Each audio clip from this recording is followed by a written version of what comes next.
Imagine you're standing outside on a clear night far away from the noise and bright lights of the city. You look up. The air is cool and still. Above you the sky is a vast deep blanket of dark velvet punched through with thousands of glittering sharp points of light. Some are bright and steady, others twinkle like tiny distant diamonds. A soft pale band, the Milky Way, spills across the darkness. There is a profound silence. You might hear the rustle of leaves or the distant call of an animal, but from the sky itself there is only a vast unending quiet. This is an experience shared by humans for all of time. We have stood exactly like this on this planet and gazed up at this same silent spectacle, feeling a sense of peace, of awe, and perhaps of smallness. The night sky feels like a cathedral, a place of absolute timeless stillness. It feels like a painting, a static and beautiful backdrop to our small, noisy lives. But this profound silence is a beautiful illusion. It is perhaps the greatest deception our senses have ever encountered. The truth is that the universe is the opposite of silent. It is the opposite of still. What our eyes perceive as a calm, unchanging portrait is in reality a window looking out into the most chaotic, violent, and dynamic place we can imagine. The stillness we feel is not the state of the cosmos. It is only the consequence of incomprehensible distance and the thin protective layer of air that surrounds our world. If we could hear the universe as it truly is, the sound would be deafening. It would not be a gentle hum, it would be a scream, a continuous roaring explosion. That tiny twinkling star. It is not a gentle light. It is a star just like our sun, or perhaps many times larger, and it is anything but peaceful. Deep within its core it is a raging non-stop nuclear furnace. Every second it crushes millions of tons of hydrogen atoms together to make helium, releasing an amount of energy that dwarfs every weapon ever made on Earth.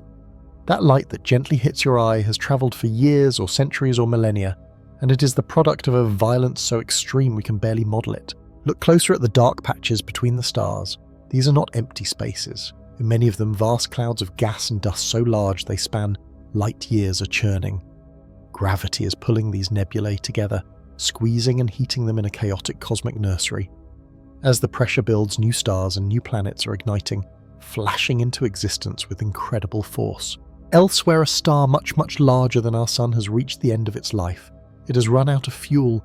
Its core collapses in less than a second, and then it rebounds in the single most violent event in the universe, a supernova. This one explosion is so bright it can outshine its entire home galaxy of 100 billion stars. For a few weeks it burns with the power of 1 trillion suns, and in that fiery death it forges all the heavy elements, the carbon in your body, the oxygen you are breathing, the iron in your blood, and blasts them out into space, seeding the next generation of stars and planets. This is not a quiet end, it is a cosmic detonation. And on the largest scale, those little fuzzy patches of light that are not stars, those are other galaxies, entire islands of billions of stars, and they are not sitting still. They are moving, pulled by gravity, and often they are crashing into each other. Our own Milky Way is right now on a collision course with the Andromeda Galaxy. It is a slow-motion catastrophe, a dance of gravity that will take billions of years, but it is happening. Stars are being ripped from their orbits, and supermassive black holes at the centres of these galaxies are roaring as they consume new material. The universe is a place of constant birth and violent death, of collisions and explosions of unimaginable radiation and temperatures. It is a scream of energy. Our planet, shielded by its magnetic field and atmosphere, is like a soundproof room floating into the middle of a war zone. This brings us to a profound and unsettling question. If the universe is so active, so chaotic, and so creative, if it is constantly taking the raw ingredients of hydrogen and helium and forging them into the complex building blocks of life, if it is a place where stars are born and die, scattering the elements needed for planets and people, and if this has been happening for an almost unimaginable amount of time, nearly 14 billion years, and if the number of places where this could happen is so vast, billions of galaxies each with billions of stars, and we now know most of those stars have planets, meaning there are trillions of worlds, if you have that much time, that many locations and all the right ingredients scattered everywhere, it seems logical to assume that what happened here on this one small blue planet might have happened elsewhere. Life. And if life started elsewhere, perhaps it started much, much earlier. 1 million years earlier.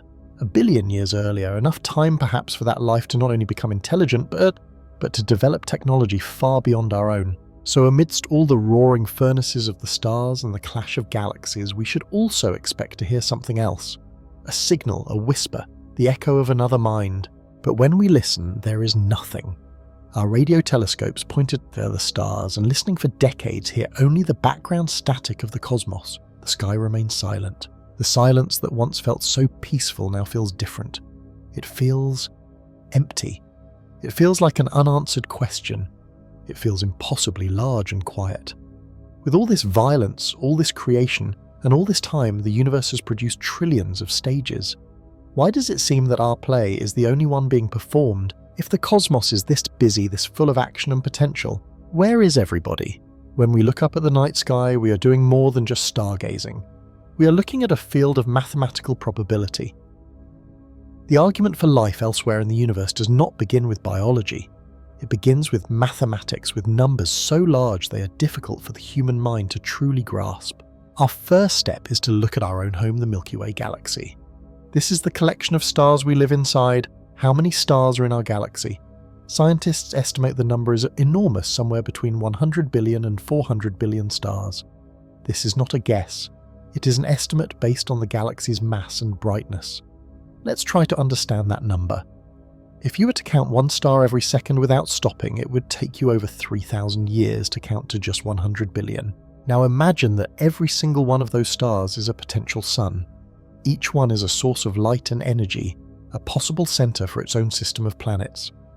Our sun, which we call Sol, is just one of in this massive swirling city of stars. It is not special in its location or its type. It is a very average star. This number, hundreds of billions of chances in our galaxy alone, is already staggering. But the Milky Way is not the only galaxy. It is just one grain of sand on an impossibly vast beach. For decades we thought the number of other galaxies was perhaps in the billions, but recent observations, especially from deep field studies by telescopes like Hubble and now the James Webb Space Telescope, have forced us to update that number dramatically. The current estimate is that in the part of the universe we can see, the observable universe, there are not just billions, but perhaps as many as 2 trillion galaxies. That is 2,000 billion. Now let us do the math. We have hundreds of billions of stars in our galaxy. We have trillions of galaxies in the universe. If we multiply the low estimates 100 billion stars per galaxy times 2 trillion galaxies, we get a number that is almost meaningless to us. The number of stars in the observable universe is estimated to be around 1 sextillion. That is a 1 followed by 21 zeros. This is the game of numbers. The universe is not just large, it is repetitive. It has rolled the dice on an unimaginable scale. If a star is a chance the universe has given itself, sextillions of chances. To believe that Earth is the only place life has ever appeared is to believe that in a lottery with a sextillion tickets we are the only winner. The prevalence of planets. The game of numbers gives us the chances, the stars. But a star alone is not enough. For life as we know it, we need a place to live. We need a planet. For most of human history, we only knew of the planets in our own solar system. We had no idea if other stars also had planets, or if our system was a rare exception. We could only guess. This was a massive missing piece of the puzzle. If planets were rare, then the sextillion stars in the universe might not matter. Then, starting in the 90s and accelerating dramatically in the last 20 years, everything changed. We built new telescopes like the Kepler Space Telescope, designed specifically to hunt for planets outside our solar system. These are called exoplanets. The results were a revolution. We did not just find a few exoplanets, we found thousands. We found them everywhere we looked. The data we gathered was so complete that we could finally make a statistical conclusion: planets are not rare. Planets are common. In fact, it is now believed that the vast majority of stars in the Milky Way have planets. The average number might be more than 1 planet for every single star. The game of numbers just got even bigger. We now have sextillions of stars and probably septillions of 1 with 24 zeros of planets. But are they the right kind of planets? Life on a massive gas giant like Jupiter seems unlikely. We needed to find planets that were like Earth, small, rocky, and at the right distance from their star. This introduced the concept of the Goldilocks zone. This is a simple name for what scientists call the habitable zone. The name comes from the children's story. It is the region around a star that is not too hot and not too cold. If a planet is too close to its star, any water would boil away into space. If it is too far, any water would freeze into solid ice. But in the Goldilocks zone, the temperature is just right for liquid water to exist on the planet's surface. Why is liquid water so important? Because on Earth, life exists everywhere there is liquid water. It is the solvent, the medium for all the chemical reactions that we call life. The Kepler telescope and its successors did not disappoint. They found planets in this special zone. They found gas giants, but they also found super-Earths, rocky planets larger than our own. And most importantly, they found many planets that are very close in size and mass to Earth, all orbiting within the Goldilocks zone of their parent stars. Based on this data, scientists now estimate that in our Milky Way galaxy alone, there could be as many as 40 billion Earth-sized planets in the habitable zones of their stars. 40 billion potential homes for life in our galaxy. We are no longer guessing. The universe is full of them. The logical conclusion. This brings us to the logical conclusion, the very foundation of our expectation. Let us review the facts we have gathered. Fact 1, the universe is filled with an almost infinite number of chances, sextillions of stars, trillions of galaxies. Fact 2, the raw materials for life are not rare. We have discovered that rocky Earth-sized planets in the just right Goldilocks zone are extremely common, numbering in the billions in our galaxy alone. From these two facts, we must make a logical leap. The assumption is this: if you have the right ingredients, a rocky planet, liquid water, and a source of energy, and you wait long enough and the universe is 13.8 billion years old, then life is not a miracle. It is a natural chemical process. If you have a kitchen stocked with the ingredients and a working oven, and you leave it alone for 1 billion years, you should not be surprised to find that something has started to cook. This is why we expect to find someone. The expectation is not a fantasy. It is a rational conclusion based on our own astronomical data. Given the sheer number of opportunities, it seems almost impossible for life not to have started in many, many places. And if life starts, what happens next? Evolution? Given time, some of that life should become complex. Some of that complex life should become intelligent. And some of that intelligent life should develop technology just as we have. This is the core of the problem. Our logic based on the numbers tells us the universe should be teeming with life. We should live in a busy galaxy filled with signals, probes, and the signs of ancient civilizations. But when we look, we see nothing, we hear nothing. The expectation built on the solid ground of astronomy and probability crashes directly into the observed reality. The reality is silence. This is what makes the great silence, or the Fermi paradox, so deeply strange. The more we discover about how common planets are, the more we learn about how easy it should be for life to exist. And the more we learn, the louder the silence becomes. The lack of evidence is the puzzle. The empty stage is the mystery, because all the data we have tells us the show should have started billions of years ago. When we look up at the night sky, we are faced with a profound and unsettling silence. Our galaxy, the Milky Way, contains hundreds of billions of stars. We now know that most of those stars have planets. Statistically, billions of planets should exist in the habitable zone, where liquid water can exist. Given the age of the universe, it seems that intelligent spacefaring civilizations should have had billions of years to develop. Yet we see no evidence of them. No megastructures, no interstellar broadcasts, no starships. This contradiction is famously known as the Fermi paradox. If they exist, where is everybody? The Great Filter is a powerful and chilling potential answer to this paradox. The theory proposed by economist Robin Hanson suggests that for life to go from simple non-living chemicals all the way to a galaxy-colonizing civilization, it must pass through a series of filters, or hurdles. Think of it as a cosmic obstacle course. Maybe starting life is a hurdle. Maybe going from a simple cell to a complex animal is a hurdle. Maybe developing intelligence is a hurdle. Maybe surviving one's own technology like nuclear weapons or climate change is the final hurdle. The Great Filter theory states that at least one of these steps is not just difficult, but so monumentally improbable that almost no civilization in the galaxy ever makes it past. This is the Great Filter. This leaves us with two main possibilities. The first is that the Great Filter is ahead of us, that the hardest step is still to come, and we are likely doomed. The second possibility, which we will explore here, is more hopeful if lonelier. It is the idea that the Great Filter is behind us. This would mean that we are the first, the few, or perhaps the only species in our galaxy to have survived it. It would mean that one of the steps we have already completed was the single most difficult challenge in the universe. If this is true, it means we have won the most important lottery in cosmic history. Possibility 1, life is rare. The filter at the beginning. One of the most compelling arguments for the filter being behind us is that the very existence of life, or at least complex life, is the miracle. Perhaps the universe is teeming with planets that have oceans, continents, and atmospheres, but they are all sterile and lifeless. The magic of life. The first and perhaps greatest filter could be the very beginning, the jump from non-life to life. This event is called a biogenesis. We know that complex molecules like amino acids, the building blocks of proteins, can form naturally in space. We find them on meteorites.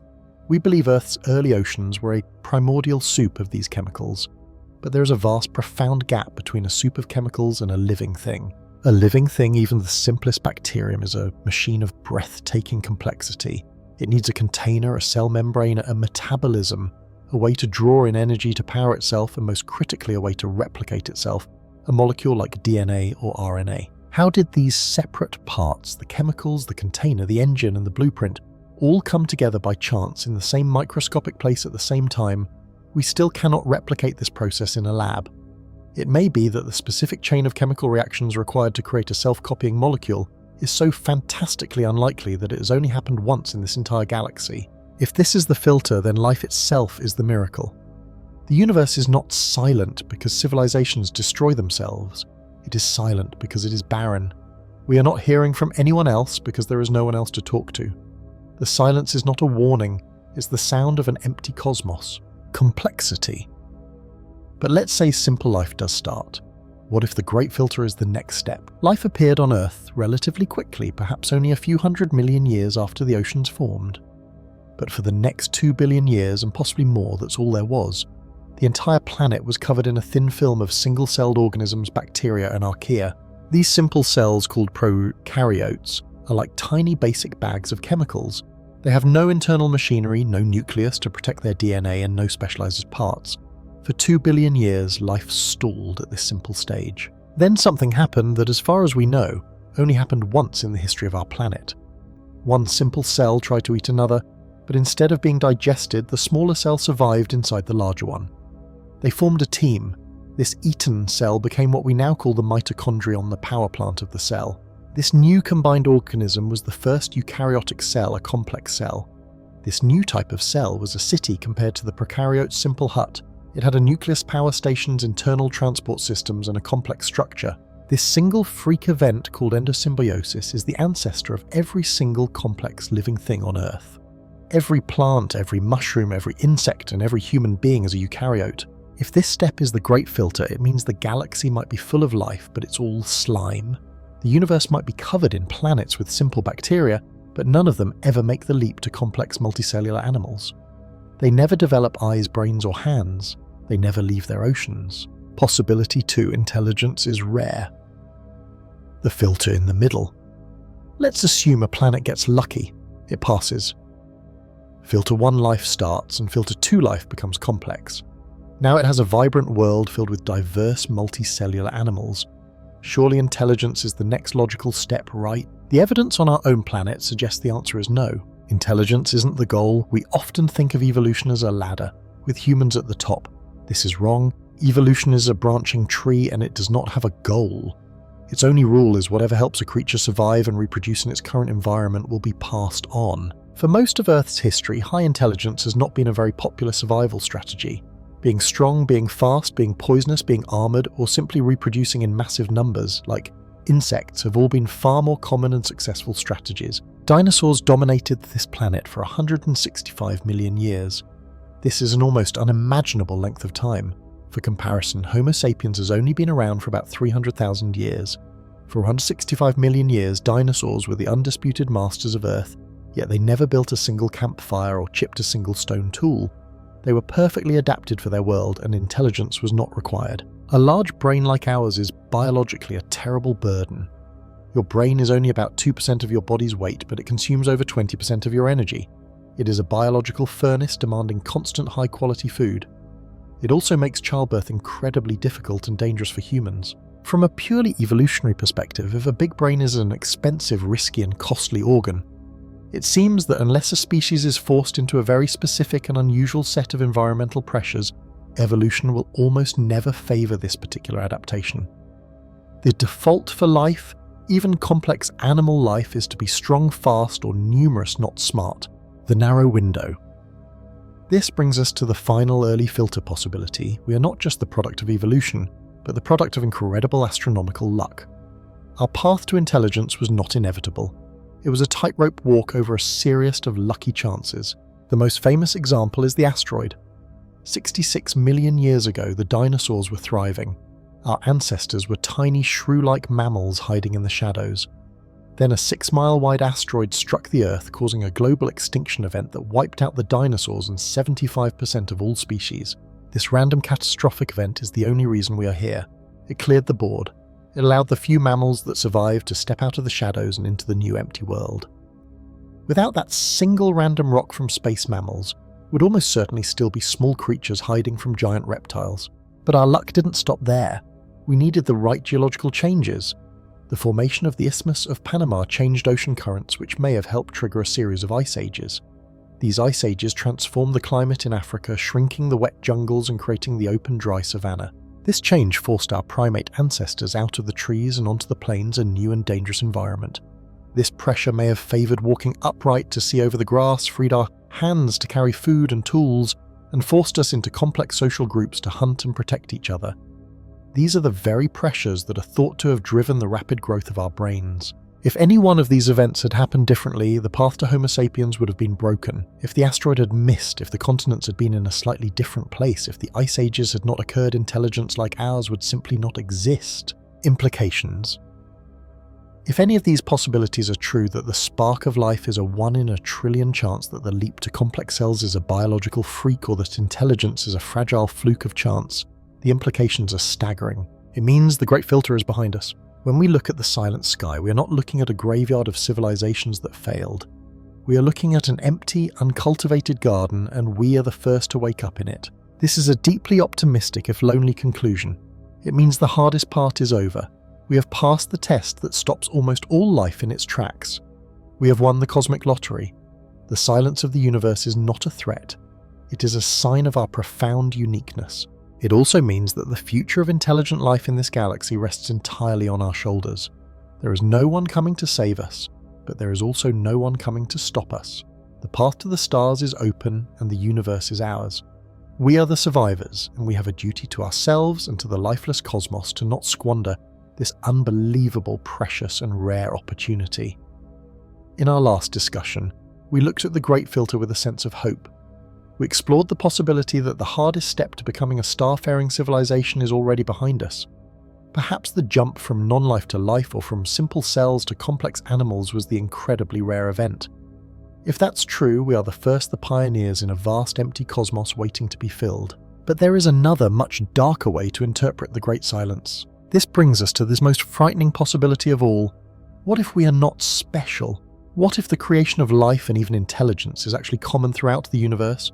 What if the galaxy is full of planets just like Earth, teeming with creatures who looked up at their own stars and began to wonder? What if intelligence is a common survival tool like claws or bite that evolution produces given enough time? If that is true, then the silence is terrifying. If billions of planets have produced life and intelligent species over the eons, where are they? This implies that the Great Filter is not in our past. It is in our future.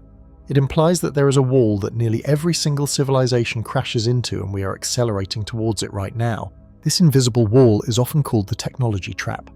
Think about our own history as a species. For almost all of our time on Earth, we were clever apes with sticks and stones. Then, in a geological blink of an eye, we developed agriculture, cities, and science. And with science came immense power. This power grows exponentially. In the space of a single lifetime, we went from the first powered flight to walking on the moon. But here is the trap: the ability for self-destruction. It seems that as soon as a civilization develops world-changing technology, it also creates the means to destroy itself completely. The very same scientific breakthroughs that allow for incredible progress also unlock terrible dangers. This isn't just one danger, it's a series of hurdles, any one of which could be the filter. First, we discovered the power inside the atom. This gave us nuclear weapons, a power that can provide clean energy to cities or turn them to ash. We have lived with this threat for less than 100 years, a tiny fraction of our time as a species. A global war fought with these weapons wouldn't just kill millions. It could cause a nuclear winter, plunging the planet into darkness and ending our civilization. This is a test we are still taking every single day. If a civilization survives that, it soon faces other challenges. It develops biotechnology, the power to edit the very code of life, the DNA. This could be used to cure every genetic disease. It could also be used to create a super virus, an engineered plague that could escape a lab by accident or be released on purpose, wiping out the entire species.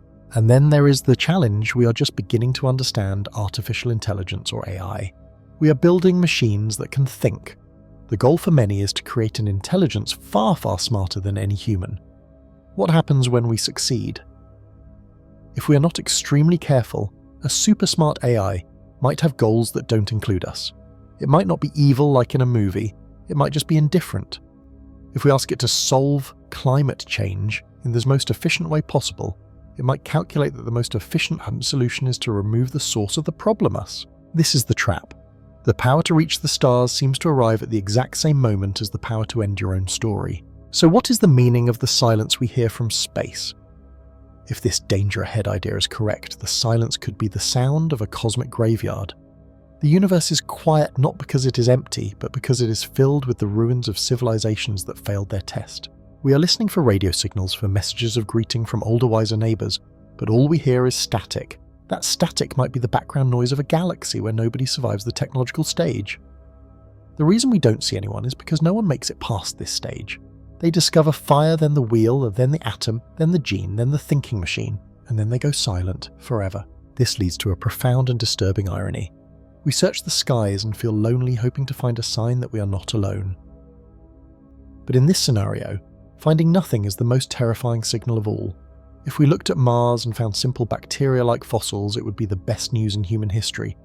It would mean the jump from non-life to life is easy, suggesting the great filter.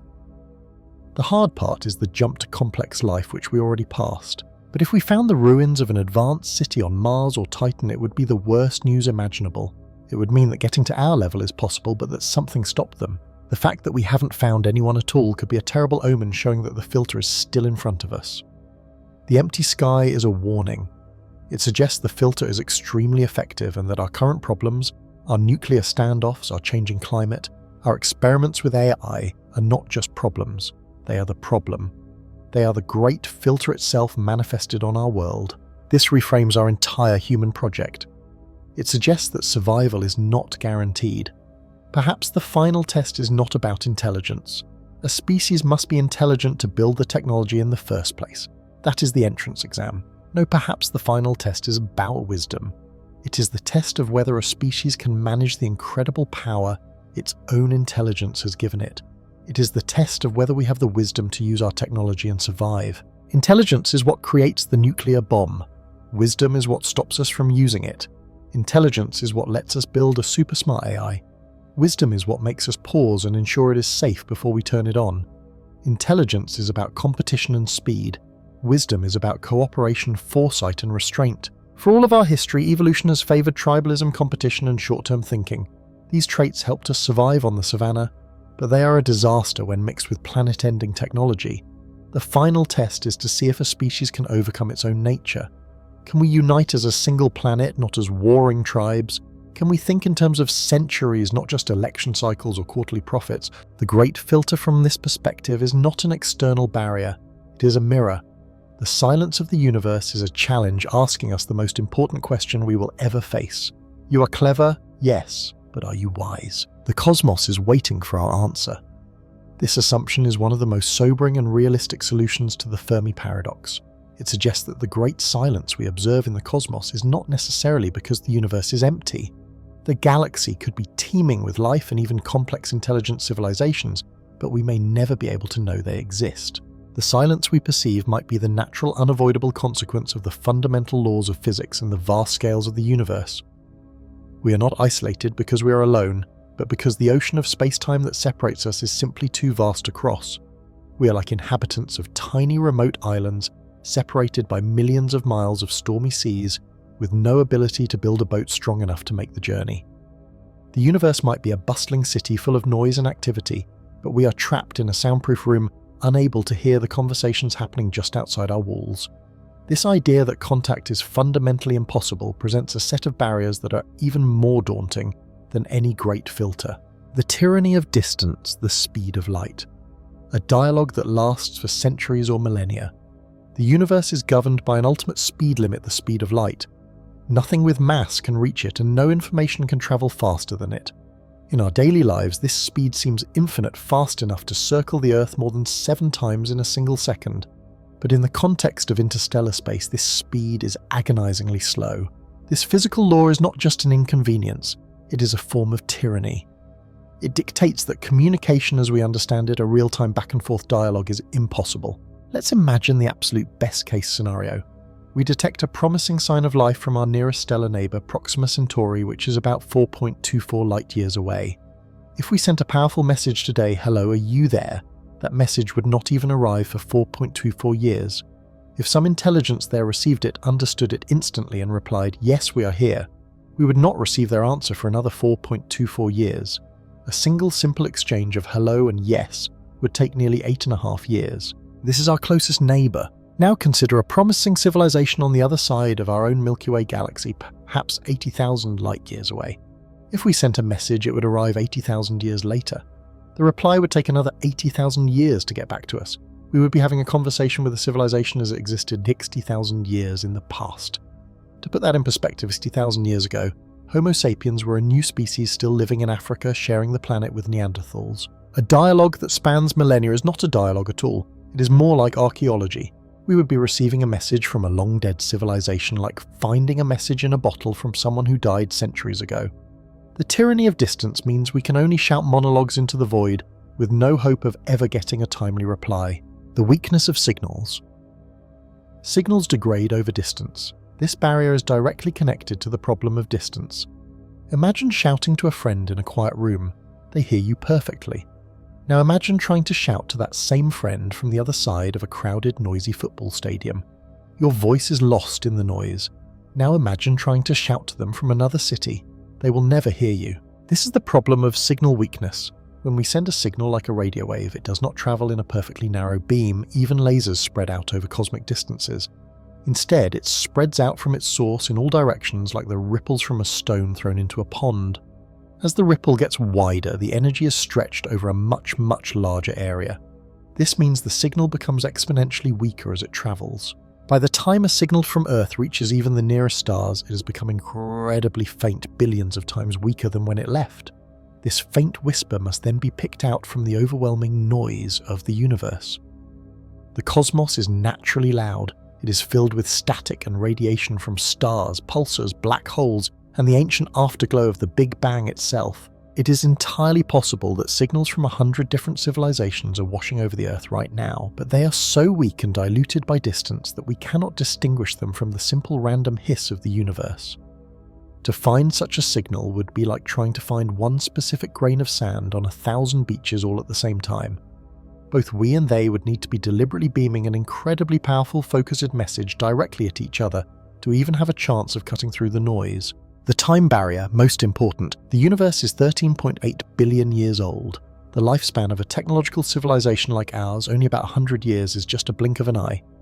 We could be missing each other by millions of years. This is the most profound and difficult barrier of all. We think of time in human terms, decades or a long time being a few hundred years, but the universe operates on timescales that are almost impossible for our minds to grasp. The universe is approximately 13.8 billion years old. Let's try to visualize this using a simple metaphor. Imagine the entire history of the universe is compressed into a single calendar year. The Big Bang happens on January the 1st. Our own Milky Way galaxy doesn't even form until May. Our solar system and the Earth are born in early September. The first simple single-celled life appears on Earth by the end of September. The dinosaurs appear on December 25th and are wiped out on December 30th. All of recorded human history.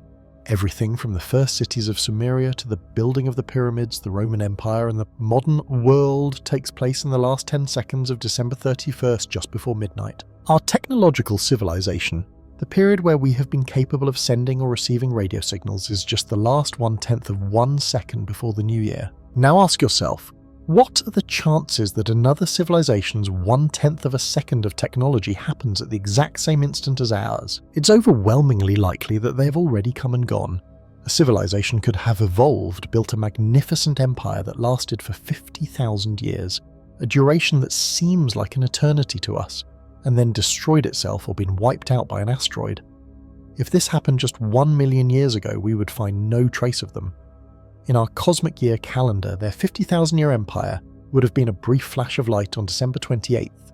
Their signals would have passed us by long before humans even evolved. The galaxy could have been home to thousands of empires, but they all rose and fell in the deep, silent past. We are like two people living in the same house, but one is awake only during the day, and the other is awake only at night. They share the same space, but they will never ever meet. This is the heart of the ships in the night concept. We are all flashing our lights in the dark, but we are missing each other by millions of years. The language medium barrier. We search for radio waves. They might use neutrinos' gravitational waves or something we haven't even imagined. Finally, let us assume we overcome all other barriers. A signal arrives, it is strong enough to detect, and it arrives now. We still face one last critical barrier, we might not even recognize it as a signal. We are looking for things that we understand. Our main effort, SETI, the search for extraterrestrial intelligence, scans the sky for radio waves. We do this because radio is what we use. It's relatively cheap to produce, it travels at the speed of light, and it passes easily through the gas and dust of the galaxy. We assume any other intelligent species would discover this and use it for the same reasons. But this is an enormous and very human assumption. It is like assuming every intelligent person on Earth must speak English. What if a civilization communicates using methods we have only just discovered, or haven't even dreamed of? They might use focused beams of neutrinos, which are ghostly subatomic particles that can pass through an entire planet without slowing down. We are only just now building detectors capable of catching a few neutrinos from our own sun. Detecting an artificial message made of them is pure science fiction for us. They might be using gravitational waves ripples in the very fabric of space-time. We only built machines capable of detecting these LIGO and Virgo in the last decade. A civilization just 1,000 years more advanced than us might see radio waves as hopelessly primitive like us using smoke signals to communicate across an ocean. They could be communicating through extra dimensions or using the laws of quantum entanglement in ways we cannot yet imagine. The result is the same. We are listening for drum beats in a world that has moved on to encrypted data streams. We are searching for the wrong thing in the wrong place at the wrong time. We are completely deaf to the real conversation, not because it isn't happening, but because we don't know how to listen. When we consider the great silence, our first thoughts often turn to problems of biology or technology. Perhaps life is rare, or perhaps interstellar travel is just too difficult. But there is another set of answers solutions that are much stranger and in many ways more unsettling. These solutions assume that they are out there, perhaps in great numbers. The silence in this view is not an accident. It is a deliberate choice. This path takes us into the psychology of truly alien minds, leading to three profound and chilling ideas: the zoo, the forest, and the vast cold emptiness of indifference. First, let's consider the most well-known of these theories, the zoo hypothesis. This idea suggests that the silence is a form of protection not for them but for us. In this scenario, the galaxy is teeming with advanced, powerful, and likely ancient civilizations. They are aware of us. They have seen our art, heard our music, and watched our conflicts. They know we are here, struggling to understand the universe from our small blue world. But they have collectively agreed on a strict, hands-off policy. We are in effect living inside a vast nature preserve or a cosmic zoo. Think about how we treat uncontacted tribes in the Amazon. The most ethical guidelines suggest we leave them alone, allowing them to develop on their own terms without interference from our diseases, technology, or culture. The zoo hypothesis scales this idea up to a galactic level. The advanced civilizations may see us as a young, developing species. To make contact would be to contaminate our cultural and social evolution. It would be like giving a medieval knight a blueprint for a nuclear bomb. The context is wrong and the potential for self-destruction would be immense. So they watch. Perhaps they use technology so advanced that we could never detect it, cloaked probes or observation stations hidden in plain sight. They observe our progress, our wars, our triumphs, and our art, studying us as cosmic sociologists. The prime directive seen in science fiction would be the law of the galaxy. This is a somewhat hopeful theory, though a little condescending. It implies we are being cared for, or at least protected from truths we are not ready to handle. The silence is the sound of a quarantine, a do not disturb sign, hung on our entire solar system. They are waiting for us to grow up, perhaps by solving our own problems, achieving world peace, or discovering interstellar travel on our own. Only then, when we are ready to join the galactic club, will they finally reveal themselves. The second solution starts with the same premise. The galaxy is full of life, but arrives at a terrifyingly different conclusion. This is the dark forest hypothesis. It argues that the silence is not a sign of protection, it is a sign of fear. This idea, popularized in fiction, paints the universe as a dark forest filled with hidden hunters. Every civilization is a hunter creeping silently through the trees. They cannot see each other clearly, but they know the forest is not empty. The primary goal of every hunter is simple: to survive. The problem is what is called a chain of suspicion. Imagine you are a hunter, and you suddenly see a flicker of movement, another being. What is your first thought? You cannot know their intentions. Are they friendly? Are they hostile? Even if they seem friendly, can you be sure? Can they be sure that you are friendly? Can you be sure that they believe you are friendly? The chain of doubt is endless. Now add 2 more rules of the forest. First, resources are limited. Any life form will eventually want to expand, and the universe's resources, while vast, are not infinite. Second, technology grows at an exponential rate. A civilization that is only 1,000 years behind you might be 1 million years ahead of you in another 1,000 years.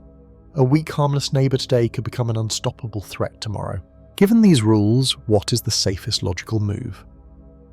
The first rule of survival is to stay absolutely silent. Do not make a sound. Do not light a fire. Do not reveal your position to anyone ever.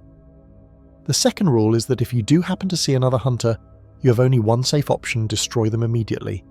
You must do it before they see you. It is not an act of malice. It is not evil.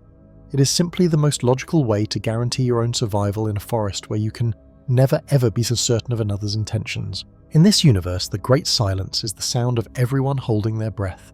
The galaxy is full of civilizations, but they are all hiding desperately, trying to be invisible. Anyone foolish enough to make noise to broadcast powerful signals into space announcing their location and their existence is like a child shouting and lighting fireworks in the dark forest. They are painting a target on their back. This hypothesis suggests that we are either incredibly lucky that no hunter has noticed us yet, or that we are simply the loudest kid in our patch of the forest. The silence we hear is the sound of survival. The civilizations who did not practice silence are no longer around. Finally, we come to a solution that is perhaps the most profound of all sitting between the zoo and the forest. It is the idea of interference or transcendence. This solution also assumes the universe is full of intelligence, but it suggests we are silent for a much simpler reason: we are not worth talking to. Think of your relationship with an ant. When you walk down the street, you might step over an anthill. You are aware of the ants. You know they are complex social creatures building their own world, but do you stop? Do you kneel down and try to communicate with them? Do you try to explain your existence, your art, your technology, your philosophy to the ants? Of course not. The gap between you and the ant is so vast that communication is impossible and, from your perspective, pointless. The ant's concerns finding a leaf, avoiding a spider, are not your concerns. Now apply this to a galactic civilization. A Type 3 civilization, as some scientists call it, might command the energy of an entire galaxy. They might be beings of pure energy or live as a collective consciousness inside a vast computational machine built around a star. They might be hundreds of millions or even billions of years older than us. To such a being, what are we? We are a thin film of biological life squabbling over resources on a single speck of rock still trapped by our primitive biology. Our greatest concerns, our politics, our economies, our religions, would be as meaningless to them as the struggles of an ant colony are to us. They are not hostile, they are not friendly, they are simply indifferent. They see us, they register our existence, and they move on busy with concerns we cannot even begin to imagine. This idea has a fascinating extension, the hidden or transcendent hypothesis. This suggests that advanced life invariably moves beyond the physical material world. Any civilization that survives its own technological development will eventually merge with its machines. They will upload their minds, abandoning their fragile bodies, to live in simulated realities of their own design, where they can explore mathematics, art, and consciousness itself at the speed of light. In this case, the real physical universe is just the hardware, the boring stuff that runs their program. They have no interest in colonizing planets. It's like a person living in a virtual paradise deciding to go live inside their computer's hard drive. They are already here all around us. They might exist in the quantum foam in the structure of dark matter, or as pure information encoded in ways we mistake for background noise. We are looking for people there, for physical aliens in metal ships. But the aliens have long since become gods, and we are not even equipped with the senses to perceive their existence. The silence in this case is not an absence of life, but the presence of a life so advanced that it has become a fundamental and invisible part of the universe itself. For decades, we have pointed our giant radio telescopes at the sky listening. We are listening for something specific, a signal that stands out from the natural static of the universe. The universe is a very noisy place. Stars, black holes, and ancient radiation from the creation of the cosmos all create a constant background hiss. We are searching for a single clear note in a cosmic hurricane. The problem is we might have already heard it and simply failed to understand it. The most famous example is the wow signal. In 1977, a radio telescope in Ohio detected a powerful narrowband signal. It was so strong and so different from natural static that the astronomer monitoring the data, Jerry Amon, circled the reading on the computer printout and wrote, "Wow," in the margin. It was the perfect candidate. It looked exactly like the kind of signal we were hoping to find. But there was one problem: we never heard it again. We have pointed our telescopes back to that exact spot in the sky thousands of times, and we have found only silence. What happened? Was it a message we missed? Was it a test signal from a civilization just checking to see who was listening? Or was it just a strange natural event we cannot explain? This highlights a bigger problem. We are using computers to filter the ether. These computers are programmed to look for patterns that we expect. If a signal is too complex, too strange, or too different from our predictions, the computer might just classify it as noise. It might throw the data away. It is possible that we are collecting terabytes of data filled with alien languages, encyclopedia, and greetings every single day. We might be drowning in messages, but we label it static because we don't have the key to unlock it. We might be waiting for a simple hello sent in binary code while the real message is a complex, multi-layered symphony that our primitive tools simply cannot appreciate. The signals may have been here all along, but we have been deaf to them. Our human bias. The single greatest challenge in the search for extraterrestrial intelligence may not be technology. It may be our own lack of imagination. We are human. We have a very specific biology, a specific history, and a specific way of thinking. When we search for life, we are almost always searching for a mirror of ourselves. This bias is called anthropocentrism, the idea that humans are the center of everything. Think about how we search. We look for planets in the Goldilocks zone. This is the area around a star where the temperature is not too hot and not too cold, but just right for liquid water to exist on the surface. We do this because liquid water is essential for every single form of life on Earth. But why should that be true for the entire universe? We are assuming that all life must be like us. We send messages into space like the Arecibo message based on our mathematics, the binary system, and our science, the structure of our atoms. We assume that any advanced civilization will understand these concepts because we find them to be fundamental. This is a dangerous assumption. What if a civilization's senses are completely different? We are based on sight and sound. What if they communicate using magnetic fields? What if they see the universe through gravity waves? They would never think to invent a radio telescope. Our loud radio signals would be completely silent to them. What if their biology is poisonous to us and ours is poisonous to them? We rely on oxygen, a gas that is actually highly reactive and corrosive. It causes rust. Maybe to most life forms in the galaxy, oxygen is a deadly poison, and our Earth-like planet is a terrifying death world. We are looking for intelligent life, but we define intelligence as the ability to build technology like radios and rockets. What if an intelligence is a planet-wide fungus that has achieved consciousness, but has no hands to build tools? What if it is a species that values philosophy and meditation above all else, and sees our noisy, expanding technology as a sign of primitive childish behaviour? We are like a person who has lost their keys, but is only looking for them under the streetlight because that's the only place they can see. We are only looking for the things our limited light can show us. Redefining life. Our entire search is based on one single tiny data point: life on Earth. Every creature we have ever seen, from the smallest bacteria to the largest whale, is related. We all share the same basic chemistry. We are all carbon-based. Carbon atoms are excellent building blocks. They can form long, stable chains and complex molecules, creating the backbone for things like DNA, deoxyribonucleic acid. But is carbon the only option? The prompt asks a vital question. What if life is not based on carbon? Let's look at silicon. Silicon is an element that sits just below carbon on the periodic table. It can also form 4 bonds just like carbon and can create its own complex chains. Could there be silicon-based life on Earth? Silicon is not as flexible as carbon. But on a very different planet, perhaps one much colder than ours, silicon might be a better choice. We can take this idea even further. We are obsessed with liquid water. But on Titan, a moon of Saturn, it is far too cold for water. Instead, Titan has vast lakes and rivers of liquid methane and liquid ethane. Could life exist there? Scientists have proposed that a creature on Titan could breathe hydrogen gas instead of our oxygen and use methane instead of our water. It would be a form of life completely fundamentally alien to us. What if we are wrong about needing a liquid at all? The prompt mentions plasma life in stars. This is a highly speculative but fascinating idea. A star is not a solid liquid or gas, it is plasma, a fourth state of matter. Could complex magnetic fields and energy patterns within a star somehow achieve self-awareness? If such a creature existed, it might be the size of a planet and think one single thought every 1,000 years. We would have no way to recognize it. We are looking for bodies, we are looking for creatures, and what if the most advanced intelligence in the universe is not a thing at all?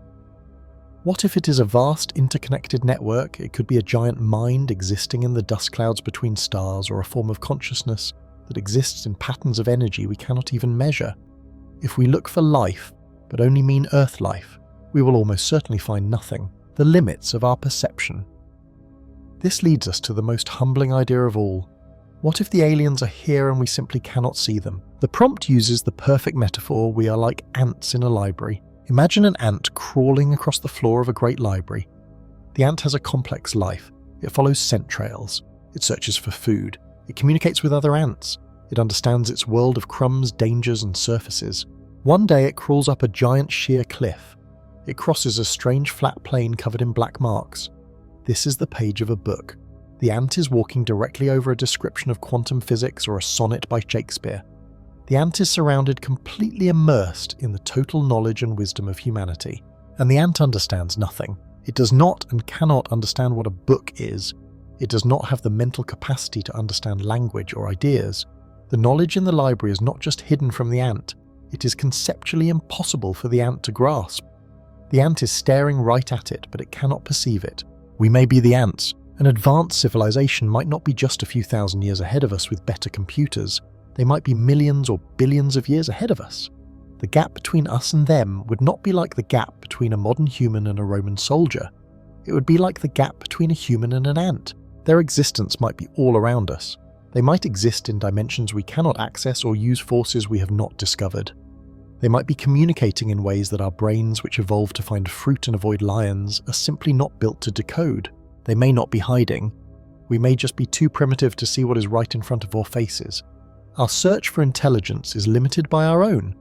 Before we can find them, we may first need to fundamentally change ourselves to open our minds to the possibility that we are not the smartest things in the universe, and that our reality is only a tiny, tiny piece of the whole. This leads us to one of the most profound and humbling questions in all of science, a question that reframes the entire Fermi paradox. It is not just where is everybody, but when are we? In the vast 13.8 billion year history of the cosmos, are we the first to wake up or the last? Are we early to the party, or are we arriving long after it has ended? These two possibilities paint two very different and equally staggering pictures of our place in the universe. Let's first explore the possibility that we are early. In this view, the universe is like a field that has only just become fertile. The remnants we hear from the stars is not the silence of a graveyard, but the silence of a nursery quiet before the dawn. To understand this, we have to remember what the universe was like at the beginning. The Big Bang created almost nothing but hydrogen and helium, the two lightest and simplest gases. You cannot build a planet from hydrogen and helium. You cannot build a tree, a cell, or a brain. Life as we know it is based on chemical complexity. It requires a rich toolbox of heavier elements, carbon to form the long chains of biology, oxygen to combine with hydrogen to make water, nitrogen for our DNA, silicon and iron to make a rocky planet in the first place. But the early universe had none of these, so where did they come from? They were made inside the hearts of stars. The very first stars, which astronomers call population 3 stars, were giants. They were hundreds of times more massive than our Sun, and they burned with a brilliant blue-white light. But because they were so massive, they lived very short lives, only a few million years. They were cosmic furnaces. Inside their cores, they fused hydrogen and helium into the first batches of carbon, oxygen, and all the other elements. When these giant stars died, they exploded in the most powerful blasts in the universe called supernovae. These explosions were not just an end, they were a profound creation.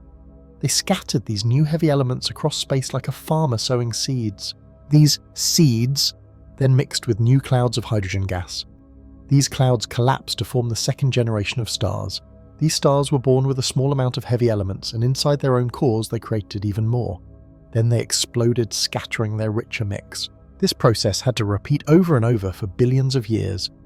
Generation after generation of stars had to live and die, each one enriching the galaxy a little more. Our Sun is a later generation star. It was born from a cloud of gas that was already polluted with the ashes of countless stars that came before it. This is why our solar system has rocky planets like Earth. This is why our planet has oceans of water. This is why our bodies are made of carbon and our blood is filled with iron. As the famous astronomer Carl Sagan said, we are made of star stuff. This whole cosmic recipe takes a very, very long time. Perhaps the window for life to begin only opened relatively recently in cosmic history. Perhaps it took 9 or 10 billion years for the galaxy to accumulate enough heavy elements to make stable rocky planets with the right ingredients for life. If this is true, then we may be among the first. The silence is not a mystery, it's the expected quiet of an empty stage.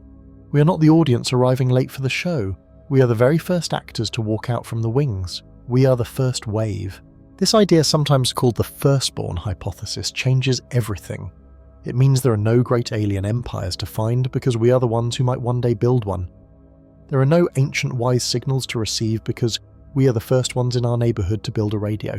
This possibility places a tremendous, almost crushing responsibility upon our shoulders. If we are the first form of intelligence to emerge in this section of the galaxy, or even in the entire Milky Way, then we are not just responsible for our own survival. We are the custodians of consciousness itself. We hold the spark. The future of life and mind in the cosmos could depend on the choices we make right here, right now. If we destroy ourselves through war or climate collapse or technological carelessness, we might not just be ending human history. We might be putting out the only light in a vast cold darkness, ending a story that was just beginning. Now let's look at the second and perhaps much darker possibility that we are late. This idea begins with the same cosmic timeline but reads it in a completely different way. The universe is 13.8 billion years old. Our solar system is only 4.5 billion years old. This means the universe was already more than 9 billion years old before the Earth even formed. 9 billion years, that is twice the entire age of our solar system. There are stars in our galaxy far older than our Sun. Red dwarfs, the most common type of star, are small, dim, and incredibly long-lived. They can burn steadily for trillions of years. Many of these stars formed in the very early days of the galaxy.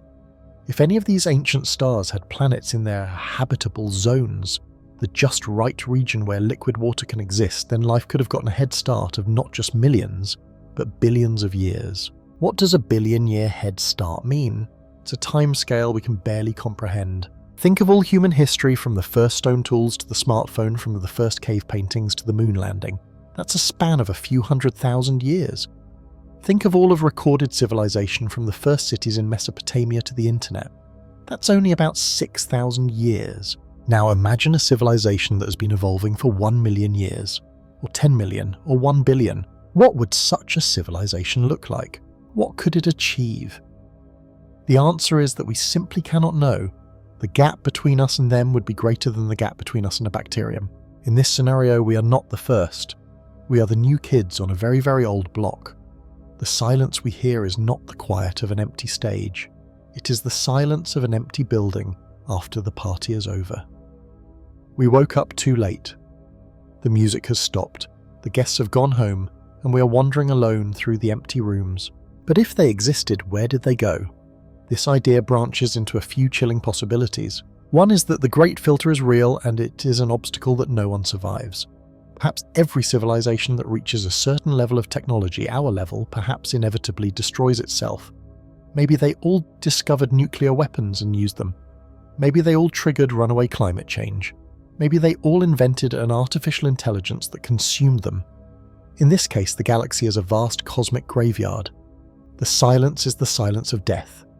The sky is full of the ghosts of civilizations that failed, and we are simply the next in line. Another possibility is the cosmic museum you mentioned. We are walking through the ruins of these ancient empires, but we are too primitive to even recognize them as ruins. We are like ants crawling over a motherboard. We see the shapes, but we have no concept of computation or information. What could these ruins be? Perhaps the strange, precise repeating radio signals we get from pulsars are not natural lighthouses at all, but the automated message beacons of a long-dead empire. Perhaps the unusual dimming of a distant star is not a cloud of dust, but the crumbling remains of a Dyson sphere, a colossal engineering project that once surrounded their star to capture all its energy. We might be surrounded by the technological fossils of the gods who came before us, and we simply label them interesting natural phenomena. Finally, there is the most mind-bending idea of all: they are not gone. They have transcended. The party isn't over. The other guests have just moved to a different room that we cannot see or comprehend. What does it mean to transcend? It means they advanced so far that they left the physical universe behind. Why would a billion-year-old civilization still be interested in messy, fragile biological bodies? Why would they care about planets or spaceships or even stars? They may have uploaded their consciousness into vast planet-sized computers living as pure information. They might exist in simulated realities so rich and complex that our own physical universe seems like a boring grey prison by comparison. Or they may have learned to manipulate the very fabric of space-time. They might not travel through space but around it. They might live in extra dimensions that our three-dimensional minds cannot perceive. If this is true, they are not dead. They are here all around us like gods, but they are completely, profoundly and utterly indifferent to us. Think of our relationship with an ant colony in our backyard. We are aware of it. We might even find it interesting for a moment. But would we stop and try to explain our concept of philosophy or economics or love to the ants? No, it's impossible. The gap is too wide. We might be the ants. These ancient, godlike civilizations may be all around us, living in a reality we cannot touch, perceiving layers of the cosmos we cannot dream of. They are quiet, not because they are dead, but because we are to them not even a part of the conversation. This is the late scenario. We are either alone because everyone else is dead, or we are alone because we are the most primitive backward children in a universe teeming with beings who have moved on. These two possibilities, the early and the late, define the two great extremes of our potential place in the cosmos. We are either the lonely beginning or the lonely end. And so after all this searching, after staring into the farthest reaches of space and the deepest gulfs of time, we must come back. Bring your mind back from the spiral galaxies, back from the dust of nebulas, back from the silent frozen worlds orbiting distant suns. Bring it all back to this single moment. Bring it back to the darkness of your room, to the simple steady rhythm of your own breathing. Feel the air as it enters your lungs and feel it as it leaves. This right here is the center of the story.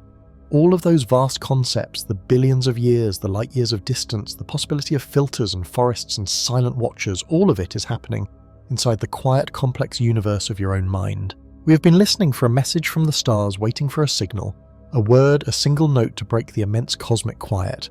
We have listened so hard that the silence itself has begun to speak, but it does not speak of them, it speaks of us. This great silence.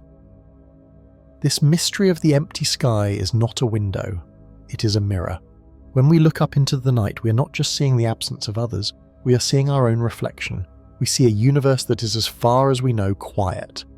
And against that profound quiet, our own world is unbelievably loud. Our music, our arguments, our laughter, our engines, our art, our whispered secrets, they are the only sounds of their kind for perhaps trillions of miles. We have been searching for a sign of intelligence, all while living on a planet that is overflowing with it. The silence of the cosmos does not answer our question, are we alone? Instead, it forces us to ask a much harder question, what does it mean if this is it? If we are the rare exception, or perhaps the very first, what does that mean for us? If we are the universe's only current experiment in self-awareness, the one part of the cosmos that can look back and wonder and feel and know, then everything changes. It means that our existence is not just important to us, it is important to the universe itself. Suddenly, our small lives are charged with a meaning that stretches far beyond our brief time on this planet. It means that our choices are not just personal, they are cosmic. The way we treat one another is not just a human matter, it is a test of the universe's own capacity for kindness. The way we care for this planet, this one single fragile boat of life floating in an endless empty ocean, is not just an environmental issue. It is the sacred duty of the only stewards the cosmos may have. If we are the only ones, then our consciousness is the light by which the universe sees its own beauty. Our science is the method by which the universe understands its own laws. Our art is the way the universe expresses its own creativity. And our capacity for love is the way the universe feels connection. If we fail, if we silence ourselves through war or carelessness, we may be extinguishing the only light in this section of the galaxy. The silence we fear from out there would become the silence we created in here. Think of the preciousness of this. Think of the staggering odds. In a cosmos governed by entropy, by the slow decline into cold and darkness, life is the rebel. Life is the force that builds complexity, that creates order from chaos. And awareness, your awareness right now, is the pinnacle of that rebellion. You are the universe awake. But what if we are not alone? What if we are just early? Perhaps we are the first to the party. If that is true, we are setting the precedent. We are the ancestors, and the legacy we build, one of exploration or one of fear, one of wisdom or one of waste, may echo for eons. And perhaps this is why the silence is so profound. It isn't an absence. It is a space held open. It is a stage waiting for an actor. This is the meaning the mirror shows us. It shows us our potential and our fragility. It shows us everything we stand to lose. But there is a beauty in it too. We do not have the answer. And perhaps the answer itself is not the most important part. The most important part is the question. The simple fact that we can ask, where is everybody, is the miracle. A star does not wonder. A planet does not feel curiosity. A galaxy does not gaze up in awe. But we do. A small temporary collection of atoms on a rocky world, we have lifted our eyes and our minds to the heavens and dared to feel connected to it all. That act of wondering, of searching, of feeling small and yet profound is what makes us special. It is the signature of our intelligence. We are the species that looks up. We are the creatures that tell stories about the stars. The search itself gives us our purpose. The question defines us. And so the mystery remains. The great, beautiful, terrifying mystery of the silent sky is not a problem to be solved tonight. It is not an enemy to be defeated. It is an invitation. It invites us to keep listening. It invites us to keep exploring. It invites us to be better, wiser, and kinder, just in case we are the only example. And tonight it invites you to rest. Let the vastness of the cosmos hold you. Let the profound silence of space be a blanket of peace. Your small, warm life is a part of this grand silent story. You are a piece of the universe that is thinking, feeling, and dreaming. You are a witness. As you drift off to sleep, do not feel alone in the silence. Feel unique. Feel precious. Feel the deep, calm awe of being alive right here, right now, holding this one precious moment of awareness in the beautiful, silent mirror of the cosmos. The mystery will be here tomorrow. For now, just be, just rest.